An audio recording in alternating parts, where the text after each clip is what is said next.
o'zidan boshqaga meni xafa qildirib qo'ymaydigan Robbim, zaifligimni tan olgan holimda aytaman. Meni ham solihlaring qatoriga qo'shgan. Meni kechir. Meni kechir. Axir g'azabingdan rahmating o'zib ketgan-ku. Robbim, sendan o'zga kimga erkalik qilaman? Sen kechirmasang kim kechiradi? Robbim, bandalaring ichida mahzun bo'ldim. Yana chorasiz qoldim. Faqat sen mening najotkorimsan. Mening qalbimdan bu fitnalik bo'lgan dunyoyingni olgan.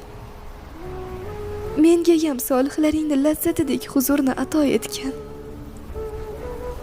Bu fitnalik paytda senga itoatda mustahkam bo'lmaganim uchun meni afv et. Meni itoatingda sobit